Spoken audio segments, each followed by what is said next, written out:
Hey, everybody. Welcome back. I am Stephen Casimiro. I'm so stoked for part 2 of my conversation with Melissa Arnot Reid. Melissa is here and psyched to talk to me and to you. Hey, Melissa. Hey, Stephen, how are you? I'm doing awesome. I'm so happy to continue this conversation. As I think I said yesterday, I can't remember whether it was on mic or off. Every paragraph I had questions for you. I have So words, I have answers, so you're in luck. awesome. So the book is, please tell us. It's Enough, Climbing Towards a True Self on Mount Everest. Yes, and it comes out on April 1st, which I'm guessing will be behind us when we post part 2 of our conversation. But wow, it's just it's an astounding memoir. It's an amazing, brutally honest confessional. And if you think that you know Melissa from the press that she's gotten over all of these years, is 6-time summiter of Everest, the first American woman to the top and to survive the descent without oxygen. You have only just seen the smallest, tiniest sliver of her story. And of course, the book can't tell everything, but the book does tell a lot. And we covered much of that in part 1. So if you're just jumping in, go back and listen to that and then come back to us. So we're going to kick this off. We actually have talked a lot about your background, your upbringing, your relationship with boyfriends, and kind of how that led to climbing. We've not spent a lot of time talking about the thing that you are best known for. So that's what we're going to focus on today. We're going to talk about that big old hill and see what you can, how you can kind of put us there, because most people will never go and only have the slightest sense of what it's all about. So the first question I think I have, and a lot of people would have, is like, how in the world do you go to Everest? How do you get there? What does it cost? How do you climb it? Like, what are the logistics involved with getting to Nepal or Tibet if you're coming from the north side? Yeah, I'll speak about it a little bit from the area where I feel most comfortable, where I have most of my experience. And just keep in mind, I haven't been working commercially on Everest for the last 10 years. So much has changed. I mean, actually, the last 10 years, you could write a whole book on the evolution of the industry in that time, because it's virtually a completely different industry at this point. But when I got my first opportunity to go there, it was a super interesting thing for me because I was a mountaineer and a mountain guide, but I had really shied away from all things Everest. And I talk about it in the book, and it was really intentional. I felt like Everest was never going to be for me. And so I didn't want to know about it. I didn't want to read, I wasn't that person who read every Everest story, knew every detail, and until I had the opportunity to actually go there. So just the baseline logistics, the flight from the US to Nepal is like a 24-hour flight. And for somebody like me, when I was 24 years old, it was an incredibly magical experience just to like fly across the world. And you land in Kathmandu, and it's this incredibly densely populated city in a developing country. And I always describe it as a cascade of sensory overload. So you immediately have cars driving on the opposite side of the road from what you might be used to, and buses coming at you with people in them, on top of them, hanging out the window of them, a cow moseying across the street, a guy on a bicycle with a mattress on his head, and like children hanging on to you. And so it's just everything all at once. And you can spend a few days in the city in Kathmandu, and it's a really interesting cultural place because I think if you are mountain inclined, you might think of Everest and Buddhism sort of go hand in hand, because the Sherpa people, which surround the mountain areas around Everest, tend to be primarily Buddhist, but Nepal is a primarily Hindu country. And so you get this introduction to this beautiful relationship of different religious beliefs, different cultures, different backgrounds. And from Kathmandu, it's a short flight into Lukla, and that's considered the world's most dangerous runway. It's a very short uphill runway. You're in these older Twin Otter airplanes that seat 15 people, and the plane lands going straight uphill directly towards a sheer, man-made brick wall, and has to make a hard right turn to not hit it and decrease speed. And I didn't know any of that my first time arriving there, so when everybody was, like, incredibly relieved and clapping when we landed, I just thought, like, how quaint it was that everyone clapped. I was like, "Oh, I love landing in other countries. People always do this." And then What's the purpose of the brick wall? To keep you from going off the edge? yeah, I mean, it's just what's right if you go beyond the brick wall, there's a mountain, so Okay. it's what precedes hitting the mountain. And, it's just a fascinating and it's really hard to understand how wild it is until you sort of see it up close, and I even venture to say landing in a plane on that runway, you don't get a sense of how wild it is until you're out of the plane and you walk around and then you look at the runway and you see another plane land, and then it's like, "Holy shit." That was a choice that we made.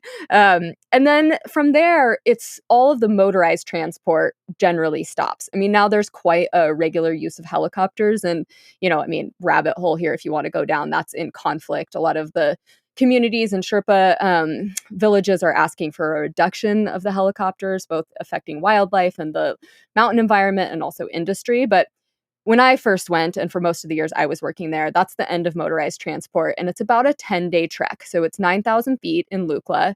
And you trek over the course of about 10 days with a few rest days built in to acclimatize through a series of little villages where you stay inside of simple hostels or tea houses that are run by Sherpa families and the staff that they hire. And on the 10th-ish day, you arrive at Everest Base Camp, which is at 17,800 feet at the toe of the Khumbu icefall.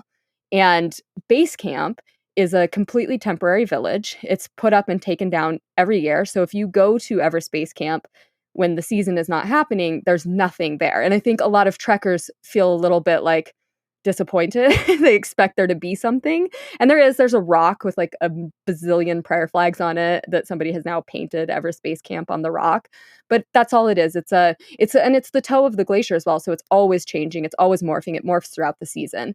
For me, working on Everest, that became home. And so you set up your base camp there, which is, about a mile long. It takes about an hour to go from the very end of base camp where you enter all the way up to the top. So I was incredibly surprised at how spread out it was, how big it was. And each camp has personal tents, dining tents, toilet tents, shower tents. It just becomes a little city. And you stay there, rest, acclimatize, and prepare to start climbing the actual mountain. And these are all set up by individual outfitters, correct? Yeah, so each outfitter or each agency in Kathmandu, because all of the climbs are run by an agency who hires their specific Sherpa, who are, and also just we say, Sherpa not as a job title, but as a tribe of people. And the people working on Everest are, largely better identified as high altitude workers because it's a mix of Sherpa and non-Sherpa other tribes. So the high altitude workers then come in and they'll have, their outfitter will have said, our camp is here. And there'll be, however many clients there are in any given camp at that spot. And you start to just nestle in and move your tent periodically as the ice underneath you melts. How many trips have you done to Everest now? And so how many times on the south side and how many times on the Tibetan side? Yeah, so I've only been on the north side in Tibet once climbing. I've been over there a number of other times doing other trips, but only one time on the north side climbing and then 9 seasons on the south side. Wow. Yeah. Wow. Quite, So you're quite a run. Yeah. I And, mean, it's interesting because I do think people ask all the time about the North versus the South. And obviously, my relationship with the North side is far less knowledgeable, it's far less intimate. And you can go down, again, a bazillion rabbit holes of what is better, what is what. And I'll just leave people with this idea. In my experience, climbing on the South side in Nepal, you are at the toe of the Khumbu Glacier, and you're really like nestled inside of the glacier as you make your way up and you climb through the Khumbu Icefall into the Western Khum, which is known as the Valley of Silence. And you're just cradled by Nuptse to your right, the west ridge of Everest to your left. You're deep down in this valley. You climb up the Lhotse face. Lhotse is above your head. You take a left turn and you finally get out on the ridge of the summit of Everest and you make your way. And it's like you're just nestled inside of this mountain. And my experience climbing on the north side was very much like you're on the edge of the mountain the whole time. You never get like inside of the mountain. You're just sort of like traipsing along the edge and you go up and you stay on the edge the whole time. but the feeling is never one of like being inside of the mountain. And so I won't You also speak talk about, about yeah. yeah. So I don't want to get into the specifics of the climb now, but on the north side, the route that you did, there's a heinously long traverse that you gain almost no elevation. It's like a mile. And what elevation is that? You're just basically like slogging through the snow at whatever elevation that is. Yeah, 28,000 feet, about Ugh. 27. And I don't know, somebody must have told me early on not to try to climb on the north side without oxygen because of that traverse, because it would be such a long amount of time without gaining any elevation, and that would just be too fatiguing. Mhm. If you actually look at the stats, I don't know, I'd have to pull them up, but my instinct is that there's more successful climbs without oxygen on the north side than the south side. There's far more climbs overall on the south side because it's been more available, climbed more regularly. And my relationship with the two sides is really interesting because my first year on Everest was 2008, and the north side, which is in Tibet in China, was closed that season because the Chinese were attempting to carry the Olympic torch to the summit. And they briefly actually closed the south side in Nepal as well because the geopolitics of China influencing Nepal, which is sandwiched between India and China and these incredible, influential political neighbors. Nepal said, okay, we're not going to do the climbing season. And so when I came to Nepal for my first trip, we didn't think we had climbing permits. We didn't think we were going to be able to climb. And after that, you can read the book and find out what happened. We did climb. We were able to climb, but it was sort of uncertain for quite a while. And when they did, the Chinese did carry the Olympic torch to the summit, but they kept the north side closed for a number of years after that. They didn't allow commercial expeditions, and they were very finicky about it. And I actually did get another permit to the north side in 2013, and it was suddenly revoked after we had gotten our visas, gotten our permit, and the season had started. I was planning to climb the south side in Nepal first and then go to the north side and climb both sides in one season with a female Sherpa, Pasang Lamu Akita Sherpa. And we wanted to do that together as the first girls to do that. And our permits got revoked because China sort of just handles Everest on a bit of a whim. It doesn't need the economic economy of climbers climbing there. So, it's been in a balance. And then after the earthquake, they stayed closed again for a while. And but the last number of years, there's been commercial expeditions operating on the north side, but quite limited numbers, quite less crowded, I'd say, overall than the south side. Right. Well, as you're talking, as you were talking about the trek in, that sounds like such a aesthetically critical part of the experience is to flying over, that. And I mean, it's that sort of airlock in a way that you go through on the way in and the way out. Yeah. Um, was that important to you? I mean, it was so incredibly important to me to understand the place that I was. I think that you incrementally get indoctrinated into where you are in the world. And I've always thought of, the really beautiful thing. I say this to clients when we're climbing, even like a 2-day climb like Mount Rainier or Mount Baker. You don't have to worry about being an expert in crampons for the steep part of the climb when you arrive because you're already going to have had crampons on your feet for like 6 hours by the time you get there. So you're going to learn all of this stuff. And I think the aspect of cultural immersion on the south side and moving through these communities and just sort of being forced to reduce the distractions around you, get in the rhythm of nature, waking up with the sunrise, going to bed when the sun goes down because it gets frigid and there's no lights anymore and there's no fires in the fireplaces to keep you warm.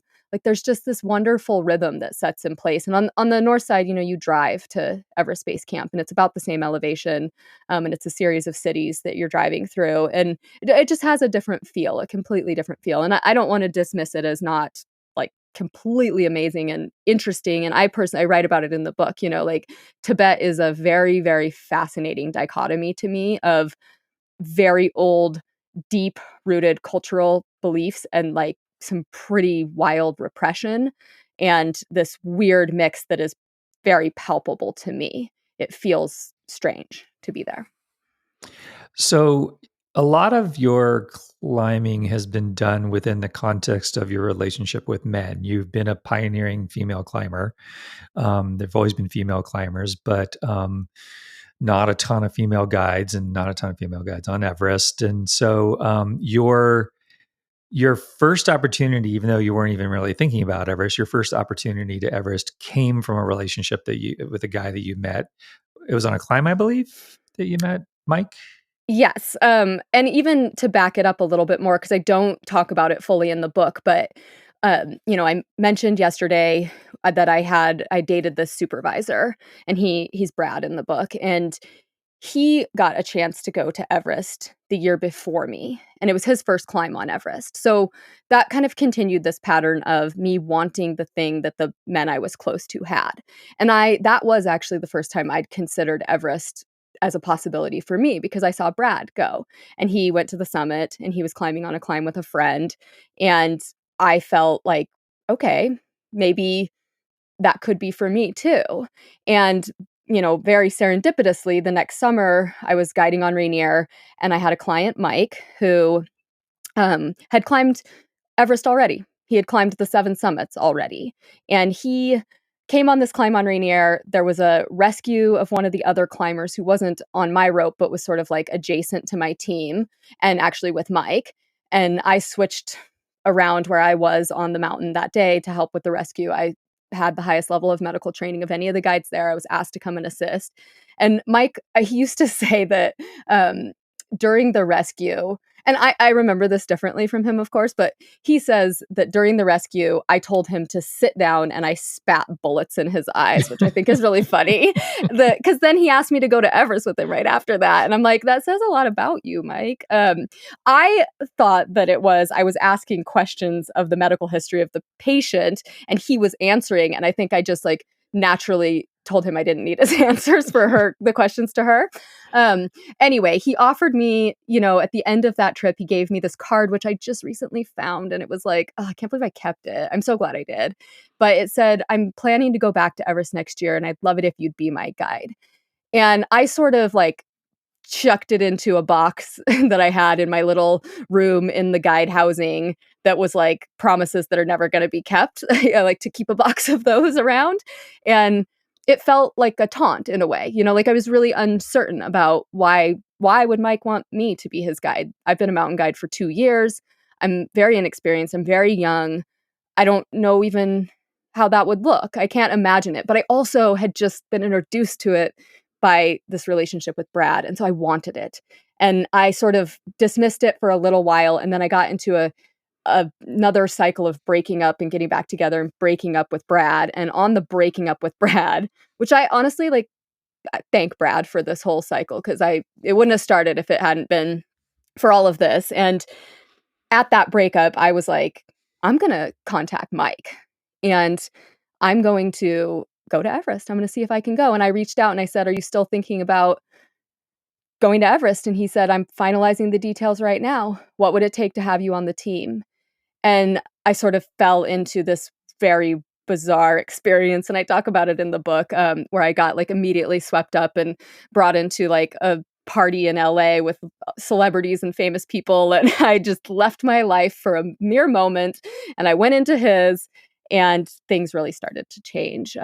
But there was a lot of those same confusing dynamics still at play for me that I talked about from yesterday and then now, where, I have this opportunity being given to me by the man who has the power, and I'm a little bit uncertain what his intentions are. And I deeply, deeply want his intentions to be what he says they are, which is that he saw me performing this rescue. He never realized how vital it was to have somebody with a higher level of medical training, and he wanted me as part of his team because of that.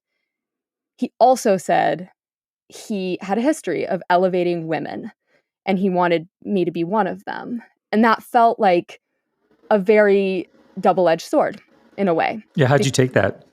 I took it as I'll forever owe him in many ways. I was unsure. It added uncertainty. Like, he was the guy who brought the women along, and like I wanted the women to get themselves there. I wanted to be the woman who got myself there, but I also could like very much see how the world worked, and it wasn't. The woman couldn't get herself there. Because if she could have, she would have, and she would already be there, and she clearly wasn't there. And so I was sort of navigating that experience and trying to decide, again, like, how much of myself am I gonna have to give away to have this thing that I really do want? Well, and as I recall, there's just a lot of going to this party. I mean, going to this party was really striking because it was like, dirtbag mouse goes to big city sort of thing, and you have this red T-shirt that Mike bought for you that day that you're wearing, and when you get your, I don't know if it's Patagonia or what, you get your soft shell or whatever back at the end of the night, and you can't find your ticket. The coat check's like, it's okay, honey, I know which jacket's Yeah, yours. yeah. So it's this, it's like you are so standing out, and then you're trying to navigate, like, what is this guy and his intentions? And wasn't there a moment, like, weren't you sharing a room? You were in a room, a hotel room at one point, and I mean, it just, you hear about, oh yeah, I got this connection to go to Everest, but you don't like hear like the details and sort of the basic like human experience of what that was like. And for you, it just sounded, just awkward and uncertain in a lot of ways, where this prize is being held out for you, but you're not sure what it's going to cost you. Yeah, and I was trying to do what I felt was the right thing. So, one of my sort of requests to Mike was, I want to go, but I will not go as your guest. So you can't bring me as a client. I have to be working as a guide, and I have to be paid as a guide. And so that I put that onus on him to negotiate with the guide service that he wanted to climb with, to have two guides, which, he essentially had to pay for my permit, my spot, and then my, like, itty bitty tiny salary. I didn't care. The money wasn't the actual. I did care because I was so poor and I really needed money, but I really, it was the principle of it. And so I was trying to do this in the right way, and then I was kind of constantly, and I was feeling so heartened that he would fight for me on my behalf, and he would speak so respectfully of me and my skill set, and then I go to LA with him for this party, and I find out, like, we're sharing a hotel room.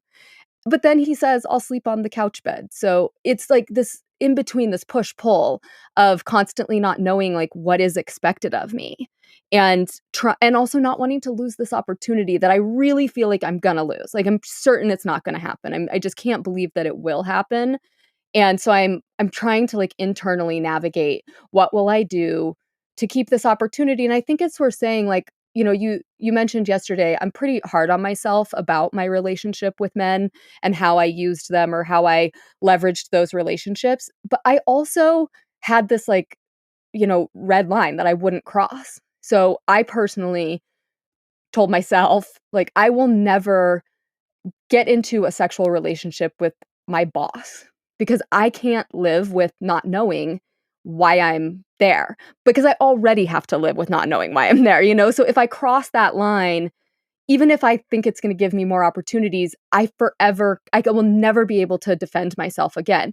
But I also would, like, get as close to that as I could, and then, like, I mean, you should see my evasion skills. Like, I should be in the CIA because I have a masterful way to, like, get out of this situation that I inevitably created, and I think a lot of women who have ascended into powerful spaces where men tend to control the room have done the same thing, and they all have their own version of that story. But I was constantly navigating, like, how much I could do without compromising my personal value set, because I already felt so compromised. There's a passage at the end of chapter 8, kind of when you're exiting sort of this early part of your relationship with Mike and before you go to Everest. And I would love it if you could read that. And then my question for you would be, um, this this must have been well prior to 2008, so we're almost 20 years on now.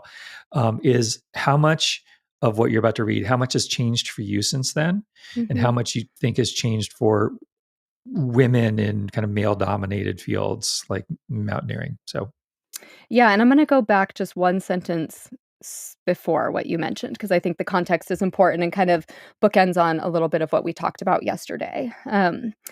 I thought about Officer Jones sitting across the table from me, telling me how good my life was going to be if I just left with him. I thought about Peter offering me sponsorship if I just stayed close to him. I thought about the gaze of these men and how artfully they danced around the suggestion that I was an object of their attention for anything other than professional intentions. But the hand on my leg, the holding of my lower back, the cheek kiss for a greeting turning into a lip kiss, all told me that what they were offering was going to cost me. And it Yeah, like that there's gives me chills, me man. too, and I It's, lived it. I just, and I mean, I said in the first part of this our conversation, like it just like seeing men through your eyes. I mean, it's just so cringy and embarrassing. I'm so embarrassed for all men. I mean that, Yeah. and I'm appalled that like um, one that I'm at the age I am and really kind of ignorant. I mean, I know a bit of what women deal Mhm. with, but I only know the tiniest bit, and I can't ever know anymore because of who I am. But and again, I don't really want to dwell on this because it's only part of your story, but it's been a key part of what you've dealt with. And I think one of the things I appreciated about the book and your writing and your openness is without like sounding like a victim or belaboring it, you give us real insight into what that felt like. And that one particular passage is just like, it's like a dagger, Yeah. of really like pinning us to what that experience has been like for you. Yeah, and I have always thought and struggled to articulate this idea of you I felt that I could either be the joke or make the joke. Those were my only 2 choices, and the joke is a dirty one, right? The joke is objectifying me and people like me. And if I don't make the joke, I will be joked about. Because I did. I made the joke and I got let into the room and I heard what was said about the girl that didn't make the joke. I heard how she was excluded from the conversation because they were fearful of her because she had expressed a personal boundary. And, to ask your question, like in the 20 years since then, how has my experience changed?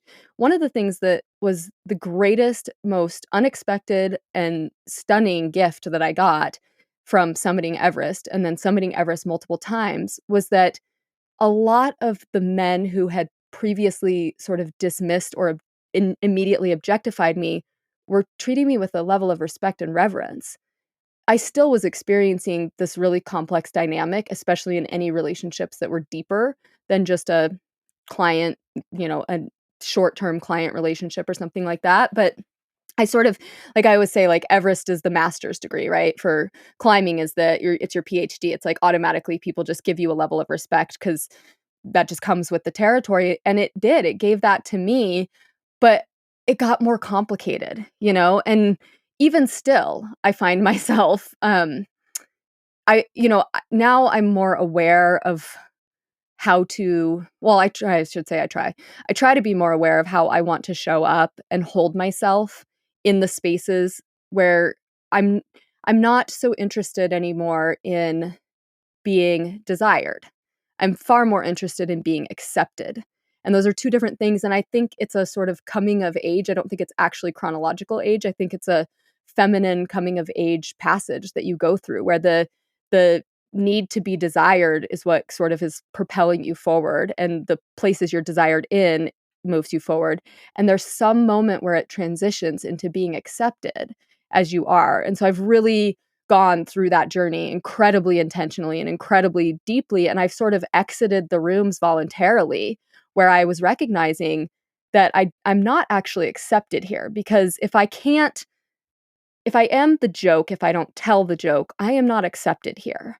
And I have always struggled with this idea of if I leave the room is gonna stay the same or get worse. So I don't wanna leave the room. I really wanna be in the room because I have the only hope I have of making the room different is by being in the room. And I will endure a certain level of personal discomfort to change the room.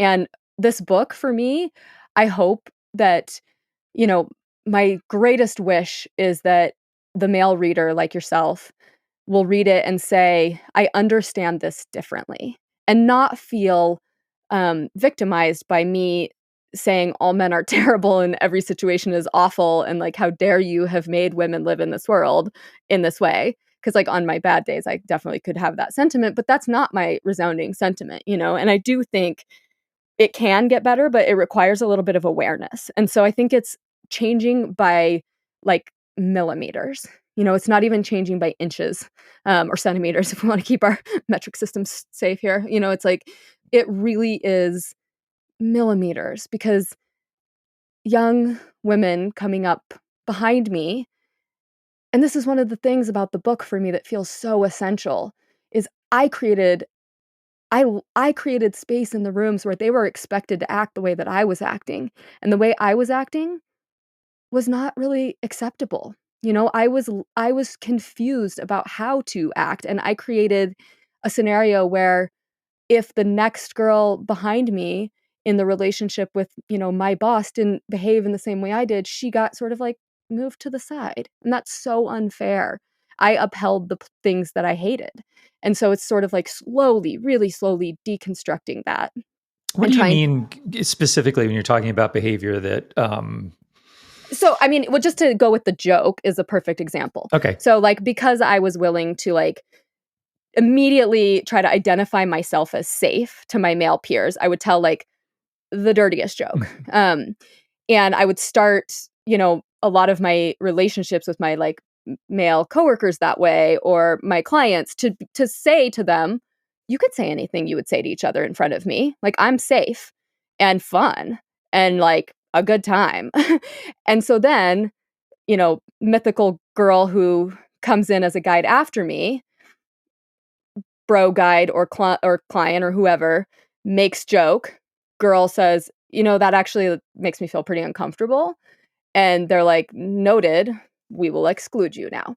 Because we know that that's a you problem because Melissa is fine with it. So female guides are fine with it. The cool ones anyway. And like that's oversimplifying. That's just an example, but that's the way that it works, right? So it's like if you're not and also, yeah, like how ridiculous that I have to prove that I'm safe by flirting with them. And I had, in the middle of my Everest years, one of the guides I worked with told me um, that I had this really unique ability to make. I mean, he didn't say the men, but that's all there was there. There was no women there. He said, you have this really unique ability to make the other guides like feel really important. And I like kind of laughed inside. I'm like, oh my god, you guys are very very simple because first of all, like there's zero feminine interaction, and when it comes from me and it sort of like praises you gently and like upholds this very masculine space and you continue to feel safe, of course that makes you feel good. And also it makes me feel terrible. And I'm sacrificing my comfort to make sure that you feel comfortable so you won't kick me out of this space. And then I'm going to go about this like incredibly arduous internal journey of do I belong for the wrong reasons or don't I, and you watch that happen in the book. You watch me really struggle with the question of, why am I here? Do I deserve to be here? And then also, I am hearing rumors. I'm hearing background chatter that occasionally percolates to the surface and about my peers saying that I don't deserve to be there, that I am not a legitimate mountain guide in some way. And this is early, right? This is pre-Everest or Yeah, when you're or getting ready to do your first trip? mid Everest. Yeah, because I think Mid-Everest, really? yeah, I think when I came out with this really audacious goal and I stated it like quite naively that I was going to climb Everest without oxygen, um, I had the reaction that I was met with was sort of like, "Oh, okay, yeah, like you're not elite, you're not, special, you're not. Are you going to do that?" And I sort of came out initially was like, "I'm going to do this," and I had this plan. I just started my relationship with Eddie Bauer as a sponsored athlete. I was a member of this really tiny team. There was 6 of us that we started with, and I had summited Everest successfully the previous year. And so I was getting some of that like glow and fanfare of accomplishment. And I just came out and said, like, I'm going to climb without oxygen and I'm going to climb with Ed Viesters as my mentor. He's going to mentor me. And I So Did you ask Ed about that? no, no, no, I voluntold him he was doing that. Okay. Ed and I had worked together on Rainier. He did these celebrity climbs with Peter, him and Peter, and I was always their third Peter assistant. Whitaker, the owner of RMI. With Peter Whitaker, yeah, Mhm. the owner of RMI. And Peter had been sort of the founding founder in many ways of the Eddie Bauer athlete team, the first ascent team, and had brought together Ed Viesters, who is the first American to summit all 14 8,000-meter peaks without oxygen. And he completed that my first year working on Rainier. So he was sort of like the god of all the god-like figures. And I had been lucky enough to work with and around him a fair bit. So I just decided that he was going to mentor me. And he decidedly did not enjoy that role that I put him in. And, he was really, and I have a lot of interest and respect, honestly, for him knowing what worked for him. He'd really gone on these big 8,000-meter peak expeditions as a climber with his climbing partner, and a really internal process. Like, he is a pretty, like, internal type guy. He's And also very so systematic, right? Like steady yes. Eddie, he was very Yes. deliberate. Took him multiple times on K2 because he had a hard turnaround in conditions. So Yeah. he's a kind of an engineering approach, right? Yes, his mind is not a artist sketchbook, we'll just say that. It is a grid. Yeah, it's an engineer's thinking. And he then was part of this pretty big team, and the team included Peter Whitaker, who had tried, and Peter Whitaker, for anybody who doesn't know, Jim Whitaker is the first American to summit Everest. Jim in 1963. Jim is Peter's uncle. Peter's dad, Lou, is Jim's twin brother. And Lou never summited Everest. And then Peter, over the years, attempted to summit Everest multiple times. And one of those times was on an expedition where his father, Lou Whitaker, was the leader and didn't put him on the summit team. And he didn't summit Everest. So he sort of, but he's owner of RMI, like an incredibly successful businessman, an incredible charismatic character in the world, endlessly interesting person for sure. And then you have Dave Hahn, who has summited Everest at that point, maybe 12 times. He had the most non-Sherpa summits. He'd been a guide working on Everest pretty regularly since the late 90s. And then there was like the second guard, which included Seth Waterfall, who was a guide who started working on Rainier with me, and there was another guide who started on the team, and he kind of got like unceremoniously cut from the team because of a personal conflict with Peter.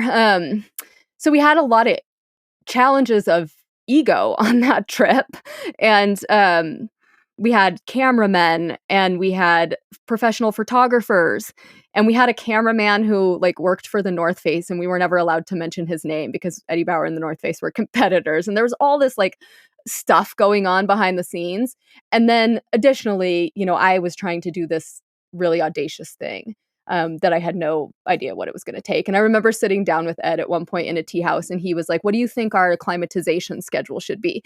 And like, with great embarrassment, I had no idea what to even suggest, because all I had done the previous year was followed the lead of the lead guide I worked with. So I wasn't making any decisions. I didn't have any real experience to know, and I didn't have any sense of what needed to be different.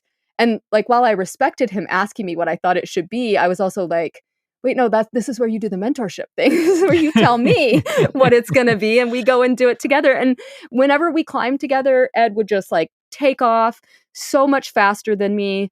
I wouldn't be able to keep up with him. We'd arrive at the camp. I remember this one night we spent the night at Camp 3, which is at 24,000 feet on the Lhotse face. And that camp is like incredibly uncomfortable. It's hard to put up. And we were each in our own individual tents, just like shivering with nobody next to us. And it was sort of the opposite of like all the other male relationships I had. Like, he kept great distance from me. And I was sort of like just by myself in so many ways. And, I talk about it in the book. And should I give it away here? What the I think you should. Yeah, Okay. I think you should. And I think you should talk about, how these things that were spurs for you, these challenges. And one of the things that we talked about in the first part of our conversation was, some of the motivating factors for you. And, one question, or as an aside, like, do you know of any of the world's best alpinists that don't have issues? I mean, people are generally not driven I to pursue alpinism that don't have some really big driving force behind them. Would you say that's true? Well, but what about Ed? I don't know. Well, Does yeah, something is he's in something that. wrong with him? I don't think so. He's like the most, I mean, respectfully, like, in the most respectful way right now, like, he's the most boring person. Like, I don't know if there's any, like, I'm sure there is, maybe there is, I don't know. No, I mean, I think it's the exception, but I Yeah. mean, if you look at most of the names, there's a lot Yes. driving people, right? And Yes. so because to continue going upward, walking slowly, in high elevation is really hard. And also, not only is it harder with every step you take, but then the coming down is, even more dangerous. So like Yeah. there has to be something driving you forward, right? And so you found that in your relationship with Ed. So yeah, definitely tell us about that. Well, and I always have said, like, as a joke, not joke, when people ask, like, "What does it take to be good at high altitude climbing?" And I've always said, like, a deep sense of self-hatred and a belief that you deserve to suffer. I'm not sure, like, what else it really takes, you know? And it's my sort of, like, untrained armchair psychologist view on all of us people that go choose to risk our lives in this wild place to just suffer. Because I'm certain that there's far more fun ways to feel that bad, like, I mean, for sure, there has to be.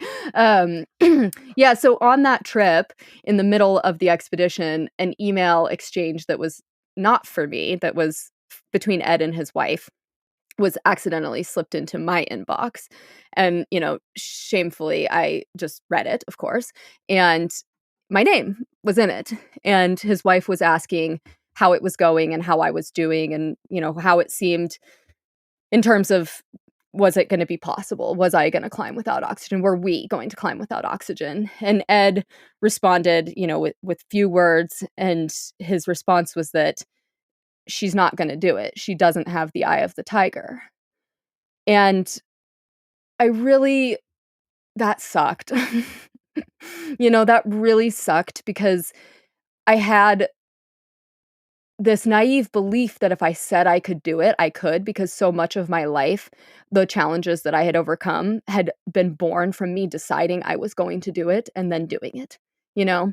Like, I'd left my parents' home and survived that situation by deciding that I was going to do it. And now I had this really big, challenging goal in front of me, and the person who knew what it actually took was saying that I couldn't do it. And it crushed me because it spoke to my insecurity that I wasn't believed in, you know? And he was right. I couldn't do it. There's no way. I had a lot going on that season. I had broken up with my mountain guide supervisor boyfriend really the year before, and I had very, very, very quickly gotten engaged to somebody that I, like, barely knew, who was a videographer on our climb. And by the time we were on the climb on Everest, I knew that I needed to call off the wedding. And so I was climbing with my fiancé, soon to be my ex-fiancé, in personal turmoil and conflict, receiving this email that wasn't meant for me, saying that I couldn't do this thing, which I, of course, couldn't do because I didn't know even what I was attempting to do. And there was all of this tension between our team, and everybody's goals were very individual. And it was so, so clear to me that the team's goal was to make sure that Peter Whitaker got to the summit. And I had been through a series of experiences with him where it was very clear to me that if his success was the goal, my safety could be at risk. And so I started to try to figure out, like, what to do if I even was going to climb at all. And ultimately that season I did climb to the summit with oxygen, and, you know, got home and people clapped for me and said I'd summited Everest 2 times, and that was, as the first American woman to summit Everest twice. And, but it felt so like such a failure in so many ways. Right. What do you mean by that your safety might have been at risk? What decisions might have been made where you felt like you had been compromising your protocols? In the experiences that I had had in the mountains prior with other guides, we were always group decision making for the safety of all of us. That sort of is like the baseline understanding of how we're operating as mountain guides. We're not, especially working with clients specifically, we're not making our individual risk assessments about our own abilities and tolerance of risk. We're sort of group making the decisions for everybody and each other. And there's this really beautiful sort of relationship and language of safety that exists inside of that, because you know that your decisions are going to be quite conservative. No individual is truly an individual. We're essentially all tied to each other. So we're really like thinking big picture. And I had had an experience with Peter the previous year on Rainier where sort of the things that we normally adhered to, or the things that we had agreed to adhere to for safety, were compromised. And he made a choice to take his team to the summit and ultimately send my team down. And we were on Mount Rainier, which Mount Rainier can be very dangerous. And in this case, it was. And my fear was twofold. My fear was that I would get into a situation alone that I couldn't handle, and or that he would get into a situation alone that he couldn't handle. And I would be responsible for either of those, you know? And so I had seen this play out in front of me where it was very clear to me that like his goal was more individual. And it wasn't something that was solely unique to Peter, to be clear. Like it was something you could experience with anybody in many ways, you know, where they make a decision tree that has to do with them and them only. And I think that that is already a foundational problem when you're trying to act conservatively like mountain guides should. You know, Right. you And the can't difference is think on, individually. yeah, and the difference is on Rainier, you were with clients and you had your set protocols, and Peter changed those in the middle of the climb. And as you write, he was in the process, he was taking a business contact, a potential business Mhm. contact to the summit. And so there may have been other issues going on there. And so, I think that unless you're a reader of like a diehard reader of Expedition Chronicles, you probably don't have any idea just how much these interpersonal things and individual goals really affect what goes on with climbs, right? But like as Mhm. you're describing, I mean, we can see this sort of in real time. Like the goal is to get Peter on the top. And you can understand why when Peter's dad didn't get on the top and Peter didn't get on top, why Peter wants to get on top. You can totally understand Mhm. that. Very But then you much. have to make these decisions when you're on the hill, right? Where obviously the weather on Everest is insane. The comms can be very difficult. Yeah. Yeah, it can be a very dodgy situation. And on the team that was Peter going to the summit, there was also Ed. And I was really upset with Ed. You know, I didn't tell him that I read his email. I didn't tell him that he knew that I was an eyeless tiger. You know, I felt a lot of resentment for that sentiment, and I didn't wanna be around him. I sort of was like, I don't have that response when, you know, I know so many people are like, "When someone tells me I can't, I'm definitely gonna," and that's never been me. When someone tells me I can't, I'm like, "Oh, no, they must know. I'm probably not gonna." And it takes me a lot to get to the other side of that of like, why do they know what I'm capable of more than I know what I'm capable of? And then also my fiancé that we had just like decided to call off the wedding in the tent at base camp is also on that group and climbing to the summit. And so there was no emotionally safe place for me to be on that team, you know, but I also wanted to be on that team because that was like the A team and it had all the cameras and it was the job that we were there to do.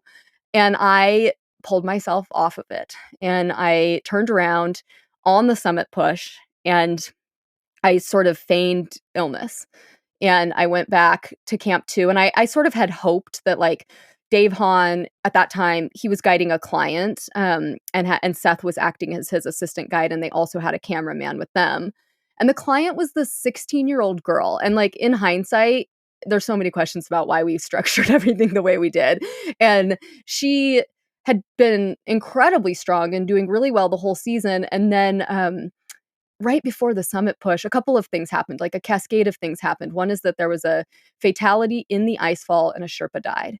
And I think for her, as a 16-year-old, the death no longer was theoretical. Like somebody had died doing the same thing she was doing, and she had to confront that. And the same at the same time, she got this box from home that had like Us Weekly in it and pictures of her friends at prom. And that just took her out of the climb. You know, like that would take anybody out. You're just like, nope, I would rather be doing that. That looks far better. And so ultimately it was just Dave and Seth and Kent, the cameraman, coming up, and I was able to join their team. But, you know, Dave Hahn, he made me come back down to base camp and rest there because I said I wasn't feeling well. And so he wouldn't let me avoid the passage through the icefall and just meet them at camp 2 the next day. I had to come all the way down and sort of like check the box. And I don't include this in the book, but it's really funny slash like internally quite cringy to me.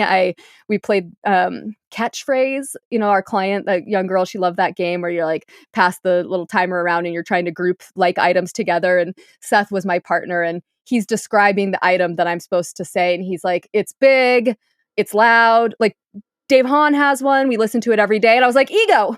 And and Seth looks at me and he's like, "No, dude, it's a radio." And I'm like, "Oh shit." And then we walked out of the tent that night and I was like, "Seth," I was like, "Do you think Dave caught that I said that?" He's like, "Oh yeah, he caught that you said that." And I'm like, "Okay, this is fun. This is really fun." And that comes back to haunt me like just a few years later. Oh, I'm sure I'm dying here. That is amazing. That is amazing. You blue ribbon. So you did then find somebody who was blunt with you, direct with you, but also became, somebody who strongly encouraged you. So tell me a bit about your relationship with Uli Stack, and then I want to talk a bit about the climb where you succeeded at last. So Yeah. Oh, Uli, man. I met Uli in one of those first seasons when I was on Everest. He was there. I obviously knew about him. He had sort of risen into the consciousness, I think, of a lot of climbers via the Real Rock tour, and The Swiss Machine was the film. And the Swiss Machine really portrays him as a machine, as somebody who just goes, and he had the speed record on the Eiger, and he was just this incredible alpinist, like incredibly technically skilled, incredible fitness, and could climb everything, could climb ice, could do very technical mountaineering, was very good at high altitude, and could climb rock really well. And that's just so exceedingly rare. And so my first interactions with him were sort of like ones of awe, where I tried to like be close to him, but not so much that he would notice me, but also like wanted to just absorb the glow of his greatness. And ultimately in 2013, I was attempting to climb without oxygen again. And I was there climbing with a Sherpa as my climbing partner, somebody who I had worked with, that I summited with in my first summit in 2008, and his name's Searing Dorje. And so we were climbing, I'd say loosely together, because Searing didn't need to acclimatize the same way I did. He was going to use oxygen. He's also a Sherpa. And so he wasn't like carrying loads for me, but we were climbing as partners, but we didn't always climb together. So I was often independent, just climbing on my own. And the way that works on Everest is there's fixed lines from base camp to the summit. So you're not roped to another climber ever. So you're always roped in directly to the mountain. So being by yourself is not the issue that it would be on other mountains where you're covering crevasse terrain. So I had been sort of by myself, and Uli was there to try to climb this link up that he had wanted to do for a long time. And it was going to be climbing Everest, Lhotse, and Nuptse. And I think it was just the previous season in 2012 that he summited Everest without supplemental oxygen. And I was guiding on Everest that year, and I remember about that season. I didn't actually see him very often that season, but all the Sherpas were talking about how as he climbed to the summit without oxygen extremely quickly, he had little cans of Coca-Cola in his down suit, and he was giving them to all the Sherpas as he was climbing, which was like just an incredibly endearing and wonderful thing. But he was so stoic and, very Swiss and hard for me to get to know. And he was on a team with Simone Moro, who is not hard to get to know, who has a bazillion words to say and is like incredibly Italian, a very well-known Italian alpinist, very well known for winter ascents and like an outsized personality. And they were together, and so Simone and I had become friends over the years, and Simone was always encouraging me to join their team. But quite quickly, I learned that Uli had said that I was stuck up.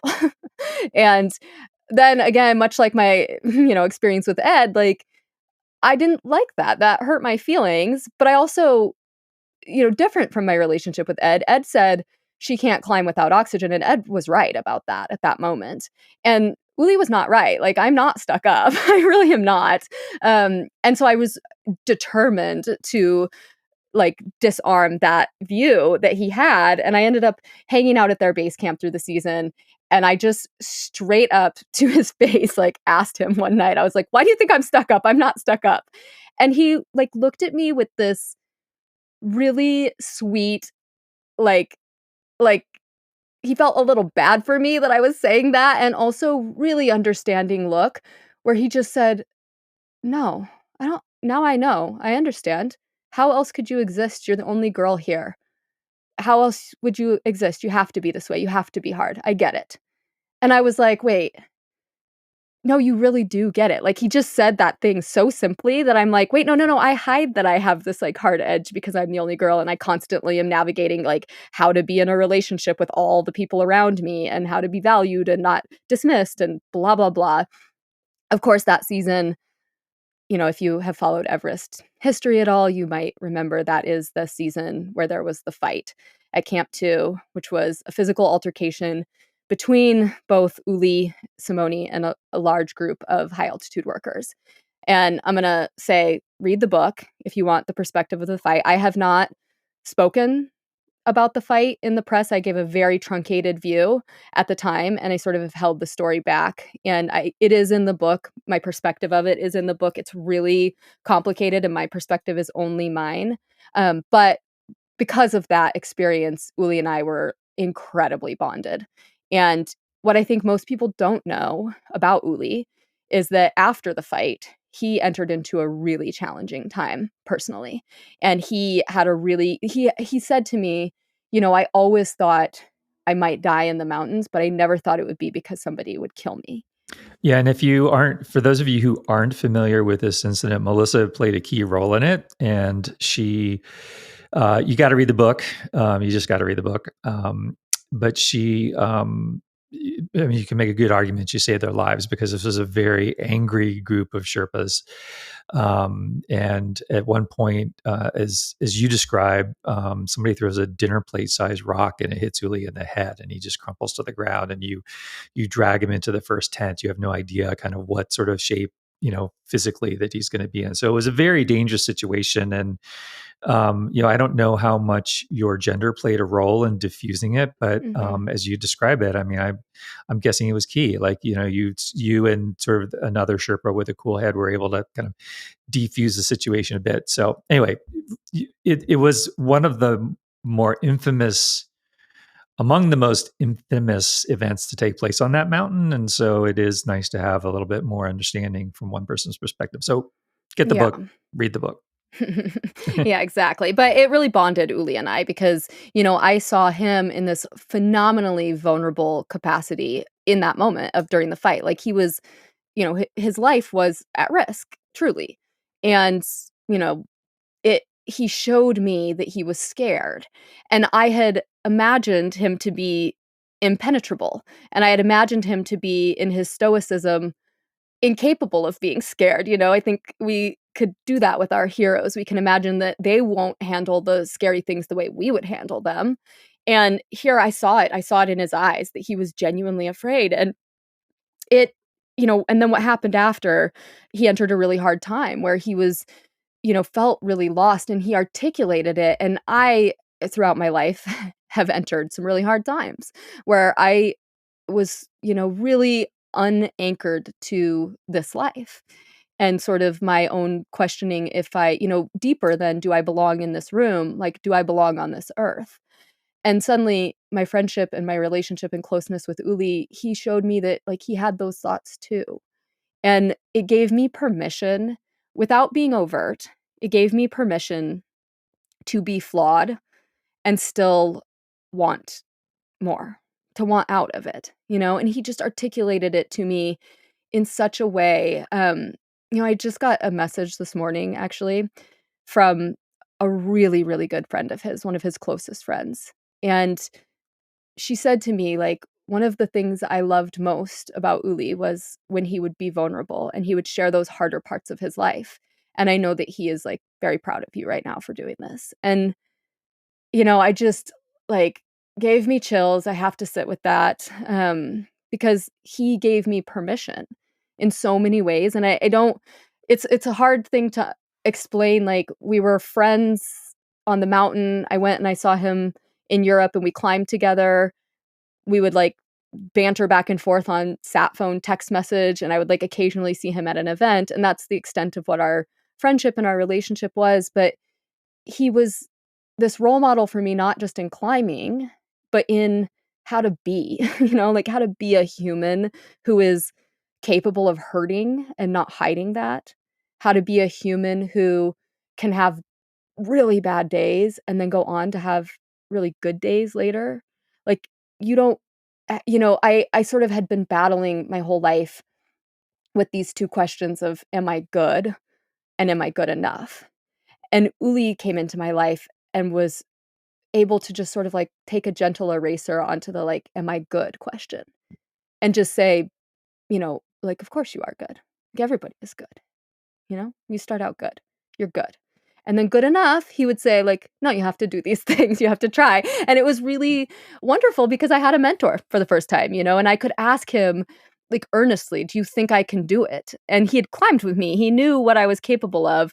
And I didn't have a confusing relationship with him. I wasn't, wondering if he like wanted to be in some relation. Like, his Swiss compartmentalized way of being like really worked well for me because like we were mountain friends, and he would also definitely tell me if he thought I couldn't do this. And he didn't just tell me, you can do this. He told me, you can do this, but you have to do these really specific things. And one of the things that he said to me, he said two things that changed. I mean, who knows what changed my journey of being able to be successful. Like, there's a bazillion things. And I say, thank God I did not summit Everest in 2009 without oxygen, because I would be an atrocious human to speak to right now and be around. And like, well, that would be tough. I'm so glad I had to go through the road of trials and learning I did. But tactically, he told me two things that really came to, equal success for me. One of them was that I couldn't take oxygen with me. And every season I had always taken a bottle of oxygen with me as a safety, because my conservative mindset was such that I'm like, what if I am going to die because I don't bring this bottle of oxygen? But the true truth was that every single time I had tried to climb without oxygen, that bottle of oxygen started speaking loudly to me and telling me how great it was. And my mind was weak without oxygen, and my willpower was weak. And so I would go to it because it was so easy to go to. And so he said, like, you cannot do it. And then he said, I know you don't need a turnaround time. So the opposite of like Ed's method of, if I'm not here by this point, then I will turn around. He said, you need to make a time you won't turn around before, because you're far more likely to turn around way before you are even near your limit. So set the clock, set the time, and say, I'm going to keep moving, barring something wild happening, until this time. And then if you're not to the summit at that time, like, you can see how far you are. You can make a decision, but do not turn around before that time. And it just flipped everything for me. And in saying that, he also said the thing that I needed to hear most, which was like, I believe you can do this, and here's how. So it And it ended up couldn't have being, come with anybody. It couldn't have come from somebody with more credibility. Like, there's nobody on the planet that could have given you that like Uli could. yeah, and I didn't then like go off and traipse to the summit of Everest without oxygen, without like much internal agony and push pull. And I wish I could just say, and then I went to the summit and happily ever after. Of course, that's not what happened. I still was me. Like, I was beginning this journey of healing, and some really important things had happened. Like, I had started to become like, so, and this is kind of abstract, but like, hear me out. I believed that if I got to the summit of Everest without oxygen, that would make me deserving of all of the good things, and that would allow me to both forgive and love myself. What I discovered in the journey that I lived through was that I actually had to like reach a place of knowingness that I was worthy of chasing big dreams, even though I was imperfect. I was going to have to enter into a place of softness, not rigidity, and self-forgiveness. And like, self-love, that word has always felt not correct for me, because I'm like, no, I'm not a low confidence person, but I have a lot of doubt, and I have a lot of interior questions that I've been carrying with me for my whole life. And I came to realize, like, I had to do that first. And then getting to the summit of Everest without oxygen is the reward for having done that. Like, that is not the reward. That is the stuff. And then the reward is getting to try to do these big, hard things. But, as I began this healing journey, and it took me, to sort of the darkest dark place. In the in between years of everything we've talked about, I ended up getting married. I ended up getting divorced. I ended up, going to a very um, different from the highly tangible chapters of this book that are really rooted in like the realness. I went to Tibet, and some paintings started talking to me, and it might Yeah, have been so like let's talk about that a because mental break, but I don't yeah, I want to know. talk to you about that because to me that was uh, the most important part of the book, Yeah, and same. well, yes, your life, so it would be. But as I think about what you chose to title the book, or what your publisher talked you into, I'm not quite sure of how I know how those things No, can no, go. it was called "This Is Not a Book About Everest." That's Okay, what the publisher wanted forever, and, like, the 20th hour, we changed it to "Enough." okay, so the whole enough. I mean that is that it really distills. I think to a lot of us, but like one of you live this out loud for all of us in the book, and so you have this moment, and you're coming out, right? It's the trek out from Everest at the end of the season. Um, Tell us what happened. Are you talking about in Tibet? Yeah. In Oh, is it Tibet? I'm sorry. I was thinking it was Yeah. Nepal. Well, No, so I'm talking about the the Green the Tara. the Green Tara. Yes, Yeah, okay. that's what I'm talking So, about. yeah, so it was actually after, so I'd been on Everest in 2015, and I had been making a documentary for Glamour magazine and the Today Show. And the earthquake happened in Nepal on April 25th, 7.8 magnitude earthquake, and just devastated the country of Nepal. 19 people died at Everest Base Camp. Like, the country was in disarray. 10,000 people died in the country. I came home, and my life was really in shambles as well. And I was coming to terms with the fact that I was going to get divorced from my husband, and my identity no longer felt like mine. I felt like I was wearing a costume in somebody else's life. And I had entered a real depression in the previous year and a half, where I was feeling really untethered from everything. And I went to Alaska on an expedition to sort of like try to salvage the images that we needed for sponsors from Everest because we didn't climb. And on that trip, I called my business manager on the sat phone, and I said, like, cancel my whole summer. I'm quitting guiding. I'm quitting everything. I'm going to go live in a dark room in my basement, and like no one will even miss me because nobody cares. And she was like, "Oh my gosh, have a snack and let's talk when you get off the glacier." And she didn't cancel my summer. And the first thing I had to do was go and guide this trek to Everest Base Camp on the north side in Tibet, which, if you remember, I said you drive there. So I'm guiding this trek in a car, and I'm basically taking people through the process of staying healthy with the altitude and like sightseeing these beautiful mountains and pointing stuff out. And it was a yoga and Buddhism and Hinduism learning trip for the clients. And I really wanted to, I was just drinking way too much. I like got a bottle of wine every night and went into my like room away from the clients and just sat in my sadness. And on that trip, I was not sleeping. I hadn't been sleeping in a year, and I was dealing with a lot of PTSD from some terribly traumatic events that I'd experienced in the mountains and outside of the mountains.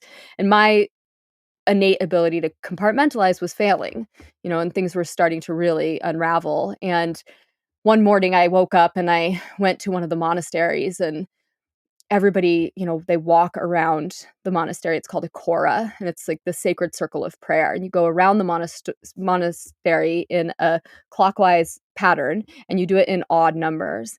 And the Tibetans will prostrate, they'll go down and dive onto the ground and in this prayer where they're like laying their body out flat and then stand back up in a sort of sun salutation. And I walked around this monastery with all these Tibetans praying in this really old monastery, and I just sort of felt called to go inside. And it's jarring to go inside these really old buildings. They're like dingy and musty and super dark, and a contrast from being outside in the high altitude sun. Lhasa is, I don't know how high it is, but it's high altitude. It's a high altitude city. And I walked in, and when my eyes adjusted, there was this painting of a Buddha, essentially, sitting in the way that you see Buddhas sitting, the way that everybody who's ever seen Buddha, probably what you're imagining right now. And it was this sort of like jade green blue color, and it was radiating light and warmth. And I am a very, like, tangible, tactical person. I was like, "Huh, that was very fascinating." Like, I wonder if they have lights behind, because it's a very old building and a non-technologically advanced structure. I'm like, "There must be heaters and light or something over there." And I walked towards it, and it just captivated me in this incredible way, and I could feel the, like, glow of the painting on me, and there was nothing, there was no light around or anything, and I sort of left the monastery, and I was like, "I'm having a mental breakdown, that's what's happening," and I could Quick hear the question: Yeah. were you spiritual prior to this? I mean, I am a person who, yeah, I'd say, like, broad strokes spiritual. I have a really interesting history, and I talk about it in the book in a couple instances. Like, I have a really interesting relationship with, like, dream world and the supernatural sometimes, where things come, and I believe that there is, like, a greater power. But I But grew you'd up never on experienced supernatural prior to maybe what this was? not like this, no, gosh, no. And I grew up on the Southern Ute Indian Reservation in the, not the religious belief, but the cultural belief of the Southern Ute tribe. And, I was never exposed to, like, traditional organized religion, like Catholicism or anything. And so I've always been sort of just, like, generally open, but I'd never experienced, like, something that I would call divine, or, like, supernatural specifically like this. And so I came out, and there was this spiritual teacher on the trip, because it was a yoga and, spiritual group, and I asked him, like, "What's this?" I saw this painting, and I described the Buddha to him, and he was like, "Oh, yeah, of course, that is Green Tara." And I'm like, "Say more. Who is Green Tara? Like, why do I not know who Green Tara is?" And he explained to me that the Green Tara is an incarnation. Like, most of the Buddha paintings or statues you see are a specific incarnation of a specific Buddha in time, and or a bodhisattva. And the Green Tara is considered the mother of liberation. She was a princess in Nepal, and she is a truly feminine Buddha. And she's different from all the other Buddhas you see, because she has her hands are relaxed on her knees, like that you would see other Buddhas, but one of her legs is, like, slightly outstretched, like she's getting ready to leap into action. And all Buddhas and bodhisattvas have a purpose for us as humans in this container, in this life, to heal us, help resolve the conflict of being a human. And hers is liberation from suffering. And I sort of went away. I couldn't really tell Gary, sweet Gary, I couldn't tell him that, like, I thought she talked to me, because I could hear her voice. Like, I could hear her whispering to come closer. And I kept seeing her throughout the rest of the trip in Tibet. And I just started to feel really curious about this idea of, like, a mother, because we talked about it yesterday. Like, I had a really challenging relationship with my own mother, and I had never believed a mother to be somebody who could liberate you. I'd only believed a mother to be somebody who could capture you and control you and potentially harm you. And so now the mother of liberation was talking to me. And I finished my trip. No more paintings talked to me, luckily. But I went home, and Green Tara came with me, I will say. In a Hampton Inn. In a Hampton Inn. I like to call it the Hamptons, because I like to feel fancy when I'm there. Yeah, so I was in the Hamptons, and yeah, I was in a, like, really I'd left that trip in Tibet with this slight feeling of hopefulness that I had been really, really missing. Like, my world, and anybody who's dealt with real depression, like, the monochrome life you live in when you're in depression, it's impossible for somebody who's never seen that to know what that's like, but nothing had color. Nothing had meaning. Like, nothing could make me cry or not cry, because it's just very, very empty. And I came back from Tibet just, like, with a slight green glow, like, I don't know what it is. I still feel pretty hopeless and, and jaded, but I had this thought, and I'm in the Hampton Inn, and I'm kind of, like, starting to fall asleep, but I am not asleep. I am not dreaming. And suddenly the Green Tara is in the room. And I remember, like, holding my chest and holding my breath and thinking like, "Oh," both sort of, like, elated and terrified that she was in the room. Like, "What is she doing in the room?" And she came over to me, and I'm in that, like, weird space of dream sleep, that space where you, like, jar your body sometimes. Like, I'm not awake, but I'm not fully asleep. I can control myself. I can, you know, I'm alert enough to feel that I'm in this room, in this space. And she came to me and she sort of, like, touched me gently with her, like, beautiful green fingers, and there's this, like, lovely warm glow. And then she ripped open my chest and reached inside and pulled out this dark, disgusting tar. And I remember this feeling of like, "Oh, thankfully, that is actually what's in there." Because I had always felt like I had this, like, terribleness inside of me, that innate question of, like, "Am I good?" And it was like, "Oh, that feels kinda validating to know that, like, what is in me is, like, terrible and dark and disgusting." And she threw it in the air, and it turned to, like, white smoke and went away, and she put her hand on me with this little look of, like, contentment and then was gone. And I woke up the next day, I stayed in bed, entered into sleep. I'm sure I was in, like, some sort of dream state. Like, if you're listening to this and you're like, "Wow, this really took a different turn than I thought."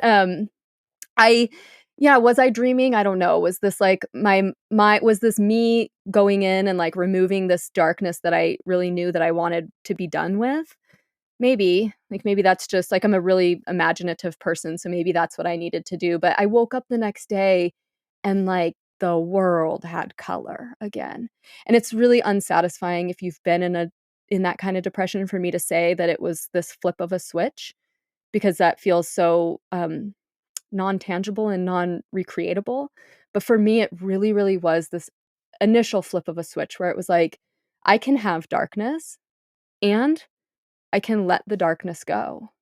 And I spent quite a lot of time, like, going back to, we talked about it yesterday, like, five-year-old Melissa with being screamed at and telling her, "You are safe and you are loved." And going back to 20-year-old Melissa, who's, like, making not the greatest decisions, and told her, like, "I understand why you're doing this, and it's okay.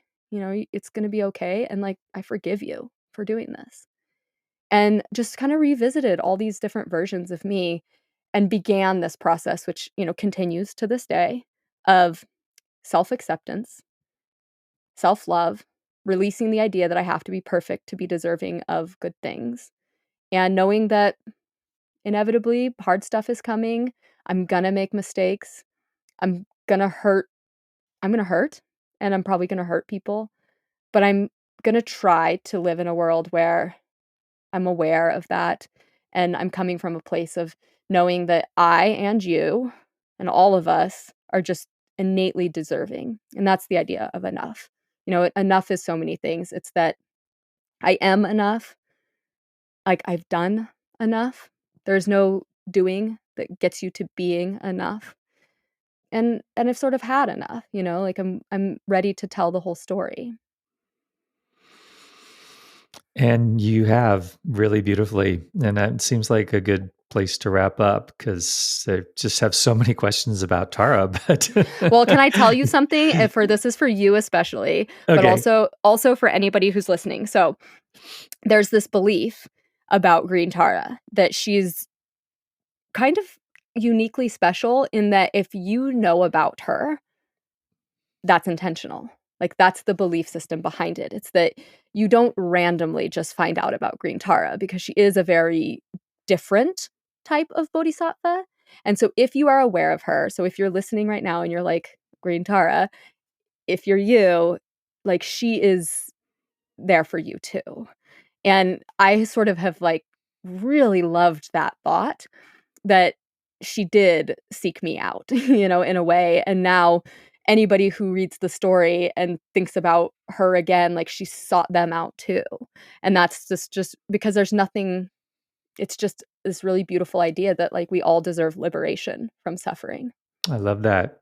I love that. Whether whatever you call this, whether you think it's a supernatural expression or a miracle or what you needed to create in yourself. I mean, has it opened you to, let's call them miracles for lack of a better word, more these gifts in your life? Do you, because this seems like this is a real catalytic moment for you. Like everything changed at this point.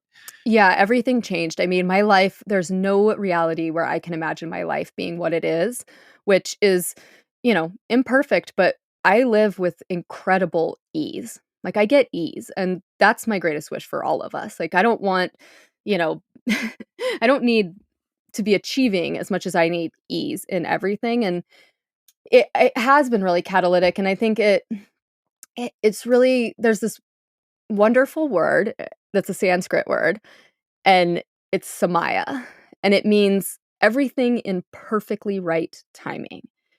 And to me, like, that is the gift of what Green Tara gave me, was this understanding that, like, everything in perfectly right timing, and that whatever I'm given today is very intentionally given to me. And I just had this thought today. I just had the thought when I was running where, and I said it to myself, like, because I'm this person who speaks to myself when I'm running, but I had this thought, and I was thinking about my parents, and I was thinking about how challenging that relationship was and is in so many ways.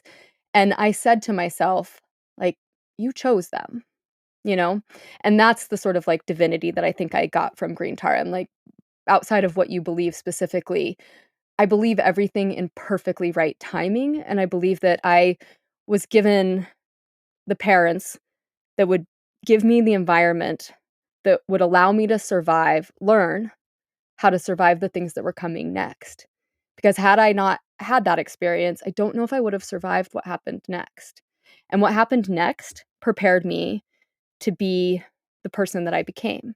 And the person that I became is somebody who has been, in a lot of situations of great value to other people.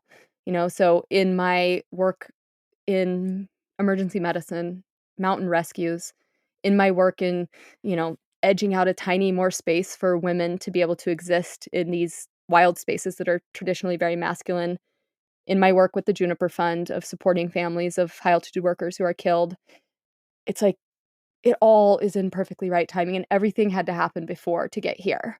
And so I take great comfort, I guess, in knowing that tough, hard, painful things are coming for all of us, no matter who we are, no matter where we are in the world, and no matter what your story is. You have really hard things coming. Things you do not want are coming.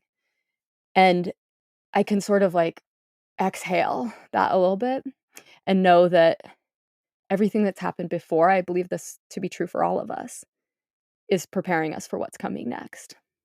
You know? Amen.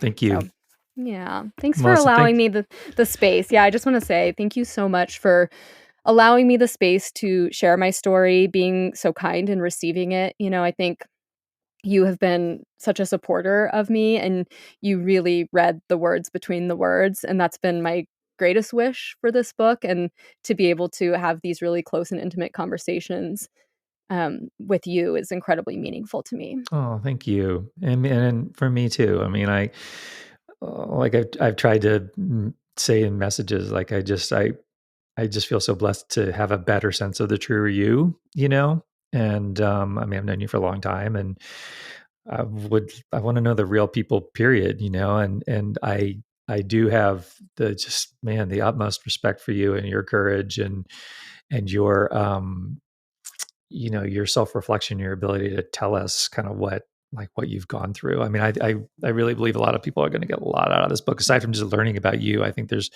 so many ways that people can get in touch with really important things. And my career and with AJ, I mean, we're talking about adventure, but like the secret to it is that it's very value based. And underneath all of Mhm. that is like, it doesn't Yes. matter whether you're climbing or whatever, but it's like, who are you as a person and how are you Mhm. changing as a person through these things? That's what's really going on. Right.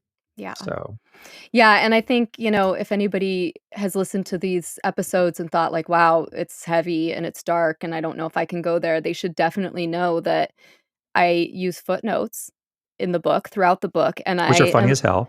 which I'm really funny, and I think you gotta know that because there is this, like, tiny little reprieve of lightness, and the footnotes are the little, pieces of candy along the way to keep this really big, heavy, but very essential conversation, digestible for all of Yes, and us. you name some names, which is also fun. So, Oh, yeah, it is. I struggle. I should say this podcast is really funny because it's the first one where we're talking so tangibly about characters in the book whose names have been changed, and I didn't change very many. I changed a couple names, and then I really name the rest of the names, and so you just can go on and enjoy that. yeah, it's fun. Okay, so the book is enough and it is on sale, and you can find Melissa easily through the Google or the DuckDuckGo or whatever you want. And you're going to be doing a book tour pretty soon. You don't Yeah. know the dates yet, but so you'll be in bookshops, and which is going to be a rad part of your journey. And you guys will have a chance to meet Melissa and get her to sign your book and all that sort of good stuff. So, Yeah. Thank you so much, and thank you to everybody who is giving my story any space and time because it is deeply meaningful to me. all right, we're out. Thanks, everybody. Take care.